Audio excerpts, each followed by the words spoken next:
बिस्मिल्लाहिर्रहमानिर्रहीम। अस्सलाम वालेकुम नाजरीन। एक दफ़ा का जिक्र है कि एक तफरीही बहरी जहाज़ समंदर में हादसे का शिकार हो गया।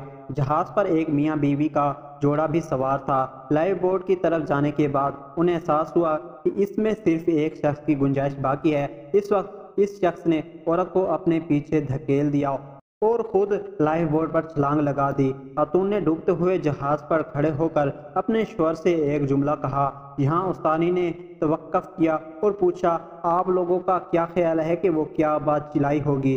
ज्यादातर तलबा ने पुरजोश होकर कहा, मैं तुमसे नफरत करती हूँ, मैं अब तक अंधी थी। अब उस्तानी ने एक लड़के को देखा जो इस तमाम तर किस्से के दौरान खामोश रहा था। उस्तानी ने इससे जवाब देने के लिए कहा और इसने जवाब दिया, उस्तानी साहिबा, मुझे यकीन है कि वो चीखी होगी, हमारे बच्चे का ख्याल रखना।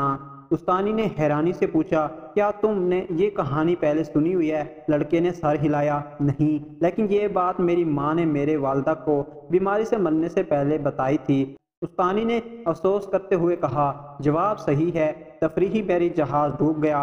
वो शख्स बखैरियत घर पहुंच गया और अपनी बेटी को तन्हा ही पाला। इस शख्स की मौत के कई साल बाद इनकी बेटी को अपना सामान साफ करते हुए इसकी एक डायरी मिली। इस डायरी से ये राज अश्कार होता है कि जब उसके वालिदैन तफरीही जहाज पर गए थे तो माँ को पहले से ही एक लाइलाज बीमारी की तशखीस की गई थी। इस नाजुक लम्हे में बाप जिंदा बच जाने के वाहिद मौके से फायदा उठाकर भाग निकला। इसने अपनी डायरी में लिखा था, मेरी किस कदर तमन्ना थी कि तुम्हारे साथ समंदर के तह में डूब मरूं, लेकिन अपनी बेटी की खातिर मैं तुम्हें हमेशा के लिए समंदर की गहराइयों में अकेला रहने के लिए छोड़ आया हूँ। कहानी खत्म हुई। क्लास में खामोशी छा गई।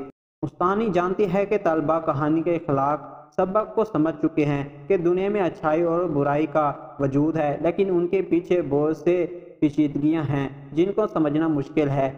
यही वजह है कि हमें कभी भी सिर्फ सतही हालात पर तवज्जो नहीं देनी चाहिए और दूसरों को पहले समझे बगैर फैसला सादर नहीं करना चाहिए। जो लोग बिल अदा करना पसंद करते हैं वो इसीलिए नहीं करते कि वो दौलतमंद हैं, बल्कि इसीलिए कि वो दोस्ती को पैसे पर तरजीह देते हैं। जो लोग काम में पहल करते हैं वो इसीलिए नहीं करते कि वो बेवकूफ़ हैं, बल्कि इसीलिए कि वो जिम्मेदारी के तस्वर को समझते हैं। जो लोग झगड़े के बाद पहले माफ़ी मांगते हैं वो इसीलिए नहीं करते कि वो गलत हैं, बल्कि इसीलिए करते हैं कि वो अपने इर्द गिर्द के लोगों की कदर करते हैं। जो लोग आपकी मदद करने को तैयार हैं, ऐसा इसीलिए नहीं कि वो आपकी किसी भी चीज़ के मकरूज हैं, बल्कि इसलिए कि वो आपको एक सच्चे दोस्त के तौर पर अहमियत देते हैं। जो लोग अक्सर आपको मैसेज करते हैं, ऐसा इसीलिए नहीं करते कि उनके पास करने के लिए कुछ बेहतर काम नहीं, बल्कि इसलिए कि आप इनके दिल में बसते हैं। एक दिन हम सब एक दूसरे से बिछड़ जाएंगे। हम हर मौजू और कोई भी मौजू ना होने के बारे में